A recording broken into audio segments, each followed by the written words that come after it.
विद्यार्थी मित्रों, welcome to Merchant Engineering College electrical department. We discuss about the measuring subject, electrical measurement and measuring instrument subject, semester 6.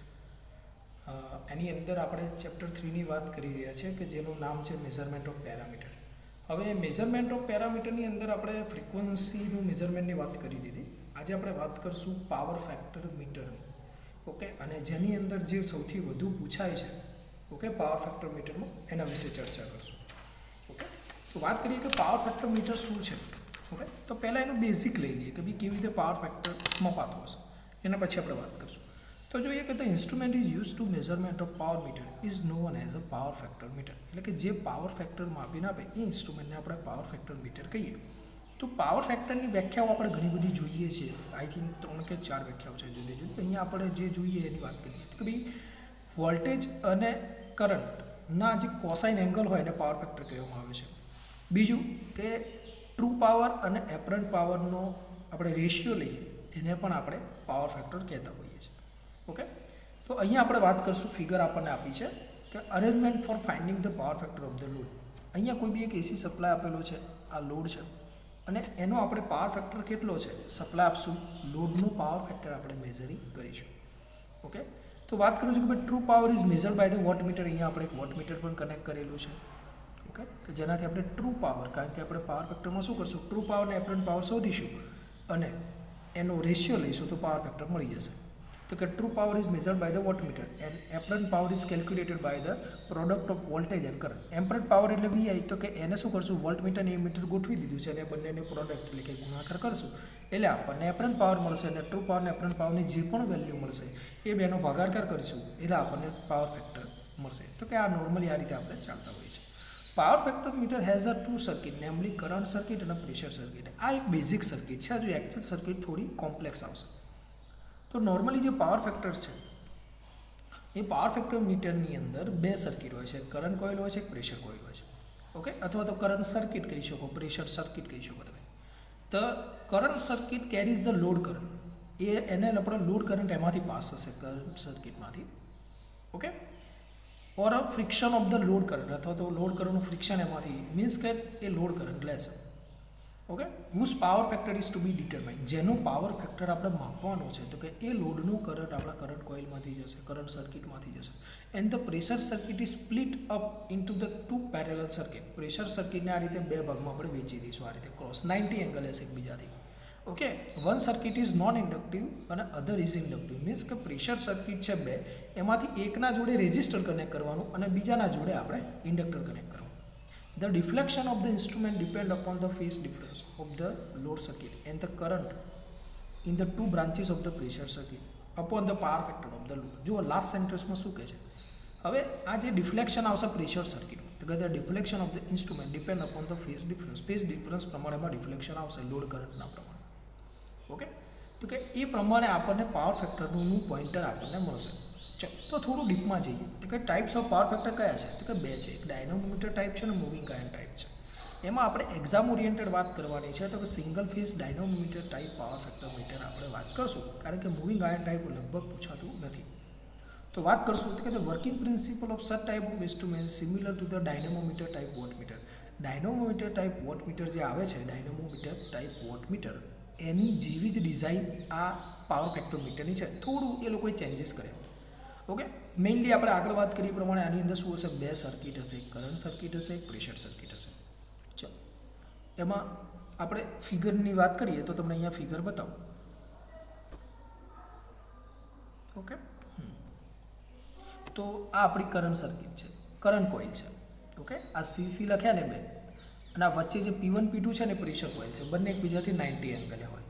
Okay, બીજું કે થોડું તમને હવે આ જે પ્રેશર કોઇલ છે ને એમાં જે P2 છે ને એ તમે જોશો ને તો તમને ખબર પડશે કે એને ઇન્ડક્ટિવ કોઇલ સાથે કનેક્ટ કરેલી છે અને આ P1 છે અને રેઝિસ્ટિવ કોઇલ સાથે કનેક્ટ કરેલી છે. ઓકે, કરંટ કોઇલને ડાયરેક્ટલી લોડ સાથે કનેક્ટ કરેલા છે. ઓકે, અને અહીંયા સિંગલ ફેઝ સપ્લાય આપેલો છે, બરાબર. બીજું આપણે પ્રેશર કોઇલના સાથે પોઇન્ટર કનેક્ટ કરેલું છે, કારણ કે એ મૂવમેન્ટ કરતા હોય છે, કારણ કે એ શું કરશે, મૂવમેન્ટ કરશે. તો એના ઉપર આપણે પોઇન્ટર આપ્યું છે. વચ્ચે હશે તો યુનિટી પાવર ફેક્ટર હશે. આ એક કરતા કે અહીંયા લીડિંગ હશે અને અહીંયા લેગિંગ હશે. લેગિંગ આપણે ક્યાંથી લઈએ છીએ, 0.9 હાથ એ તો એ લેગિંગમાં જશે. ઓકે 0.8 લીડિંગ હોઈ શકે અને 0.8 લેગિંગ પણ હોઈ શકે છે ઓકે સ્કેલ ઉપર. ચલો તો વાત કરીએ આપણે, મેં તમને સમજાવી દીધું છે એ જ ચર્ચા ફરી વાર કરશું. તો કે current circuit consist of the two fix coils connected in series with the load. બે ફિક્સ કોઇલો હતી ઓકે, અને પ્રેશર કોઇલમાં પણ બે હતી, P1 અને P2 ઓકે, અને પાઇવોટેડ ઓન ધ સ્પ્લિટર, અને એના સાથે પોઇન્ટર કનેક્ટ હતું.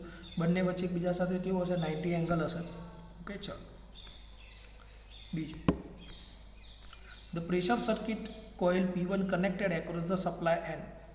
જો પ્રેશર કોઇલ પણ સપ્લાય એન્ડ સાથે કનેક્ટ થાય જ છે, પણ એમાં કેવું હોય છે કે એમાં આપણે રેઝિસ્ટિવ અને ઇન્ડક્ટિવ એના થ્રુ આપણે એને એલાવ કરીએ છીએ okay.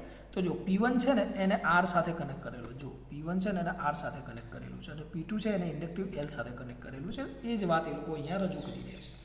The pressure circuit coil P1 is connected across the supply and through the non inductive resistor R, and the pressure circuit coil જે છે P2 એ કોના થ્રુ કનેક્ટેડ છે? ઇન્ડક્ટન્સ Lના થ્રુ.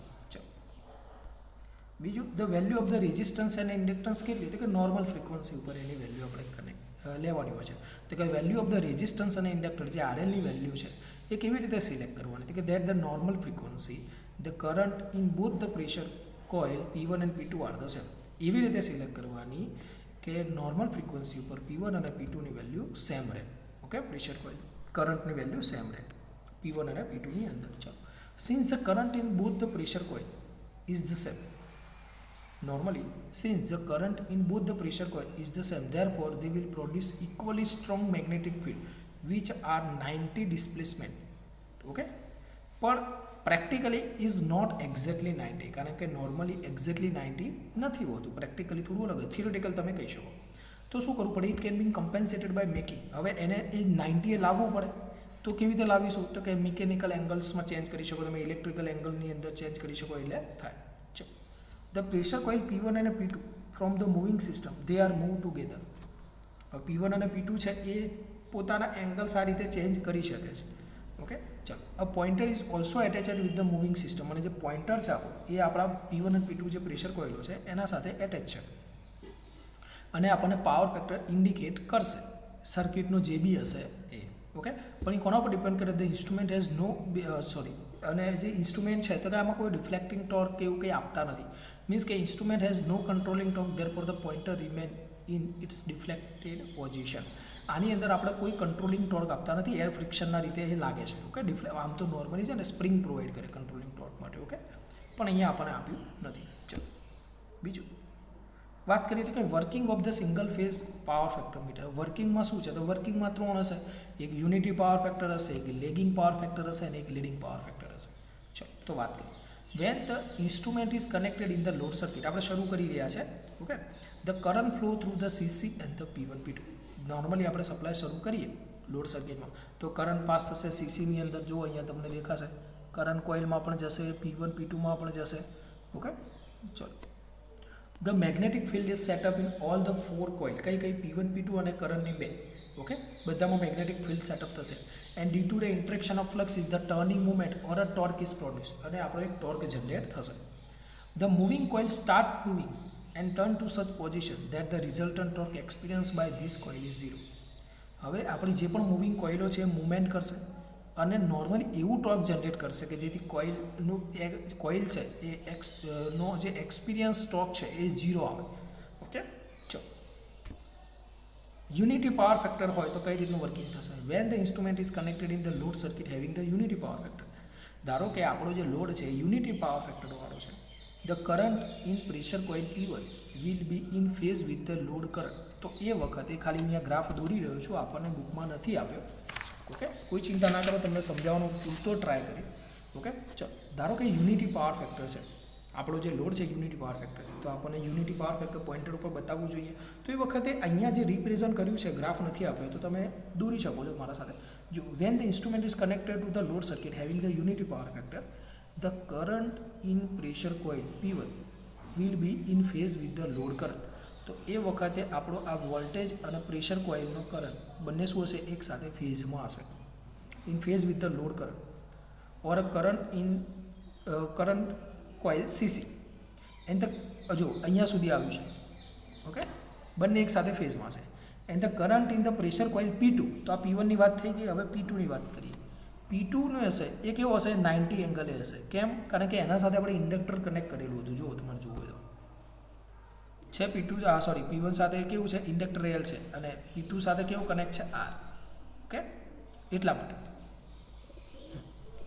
ચલો. And the current in the pressure coil P2 will lag by the 90 behind the voltage or behind the current in the current coil CC. Okay, હવે ખાલી અહીંયા થોડો એક ડિફરન્સ છે. મીન્સ કે અહીંયા આપણે જો આ જોઈ લો, P1 સાથે રેઝિસ્ટિવ સર્કિટ છે, P1 સાથે રેઝિસ્ટિવ સર્કિટ છે, જુઓ તમે. અને રેઝિસ્ટિવમાં શું હોય ભાઈ, કરંટ અને વોલ્ટેજ બંને શું હોય, સેમ ફેઝમાં હોય. પણ P2 સાથે શું કનેક્ટ કરેલું જુઓ તો ઇન્ડક્ટર રેલ છે. એટલે P2 વાળી જે કોઇલ હશે એ કેવી હશે, વોલ્ટેજ કરતાં એક્ઝેક્ટલી એનો જે કરંટ હશે 90 લેગ હશે. ઓકે, ખ્યાલ આવી ગયો મિત્રો? શ્યોર? ઓકે, ચલો એ જ વસ્તુ અહીંયા લખી છે. ઓકે, તમે એક્ઝામમાં ના દોરો તો પણ ચાલે, ખાલી રિપ્રેઝન્ટ કરી લેવાનું છે. ચલો, the coil P1 therefore will experience the turning movement. P1 છે એ એક્સપિરિયન્સ કરશે ટર્નિંગ મુવમેન્ટ, એટલે ટોર્કનો એક્સપિરિયન્સ કરશે. ઓકે, ચલો. And will adjust itself at a perpendicular axis of the CC, અને એક્ઝેક્ટ કરંટ કોઇલના પરપેન્ડિક્યુલર એ આવી જશે. અને આપણું પોઇન્ટર છે એક્ઝેક્ટલી યુનિટી પાવર ફેક્ટર ઉપર સ્ટેડી થશે. ચલો, લીડિંગ પાવર ફેક્ટર હોય અને લેગિંગ પાવર ફેક્ટર હોય તો શું થશે? તો અહીંયા હવે આપણે છે ને શું થાય એનું આખું રિપ્રેઝન્ટ આપવાનું નથી, ખાલી જસ્ટ બોલી જવાનું છે. શું કહીશું આપણે? કહીશું કે when the instrument is connected to the load circuit having the lagging power factor. ધારો કે કોઈ લેગિંગ પાવર ફેક્ટરવાળા લોડ સાથે મેં સર્કિટને કનેક્ટ કરી છે, તો in this case both the pressure coil P1 and P2 experience the turning movement. પહેલામાં શું થતું હતું, એકલો P1 અથવા P2ને જ એક્સપિરિયન્સ થતો હતો, P1ને જ એક્સપિરિયન્સ થતો હતો યુનિટ 2માં. આને P1 અને P2 બંનેને ટોર્કનો એક્સપિરિયન્સ થશે અને બંને મૂવમેન્ટ કરશે. ઓકે, અપોઝિટ ડાયરેક્શનમાં. અને એવી રીતે એડજસ્ટ થશે કે પોઝિશન 0 થી 1ની અંદર આવશે. એ જે પણ વેલ્યુ હશે લેગિંગ સાઇડ 0 થી 1માં આવશે. એવી જ રીતે લીડિંગમાં છે. ઓકે, કે when the instrument is connected to the load circuit having the leading power factor, in this case the polarity of the field in circuit coil reverse to the considered above. એટલે કે lagging કરતાં exactly ઊંધી polarity, એટલે કે opposite polarity થઈ જાય, અને એ આપણને લીડિંગ સાઇડે 0 થી 1માં કોઈ પણ એક જગ્યાએ સ્ટેડી કરશે, અને જે આપણો પાવર ફેક્ટર હશે. ઓકે મિત્રો, તો અહીંયા આપણે આ લેક્ચરમાં આપણે વાત કરી છે ડાયનોમીટર ટાઈપ વોટમીટરની, અને એમાં બીજું મૂવિંગ આયન ટાઈપ વોટમીટર છે, એને ખાલી આપણને ફિગરને એવું જ આપ્યું છે, તમે જોઈ લેજો. ઓકે, નો વરી, કંઈ તકલીફ નથી, કદી પૂછાયું નથી. પણ જે પણ ઇમ્પોર્ટન્ટ ક્વેશ્ચન હતા મેઝરમેન્ટ ઓફ પેરામીટર્સ ચેપ્ટરના, એની અંદર દરેક ક્વેશ્ચન મેં અંદર કન્સિડર કરી દીધો છે. આપણે ટેકમેક્સની બુક પણ સાથે સાથે રિફર કરી રહ્યા છે. મીન્સ કે તમારી અતુલની બુકમાં તમને વધારે ફાવે છે, ઓકે, નો વરી. પણ ટેકમેક્સની બુકમાં થોડા ગ્રાફને વધારે આપ્યું છે, તો હું અહીંયા અંદર લેક્ચરમાં કન્સિડર કરી જ લઉં છું, કે જેથી તમારે ટોપિક અંદર આવી જાય. અને હજુ પણ જો અતુલ કરતાં પણ સારું રિપ્રેઝન્ટ એમાં હોય તો એમાં પણ આપણે તમને સમજાવવાનો પ્રયત્ન અતુલ ટેકમેક્સમાંથી કરીએ છીએ. એટલે બંને બુક હું રિફર કરી રહ્યો છું. તમારે કોઈ ચિંતા નહીં કરવાની, ખાલી લેક્ચર જોઈ લેવાનું. ઓકે, એટલે તરત તમને ખ્યાલ આવી જશે. ચાલો, થેન્ક યુ.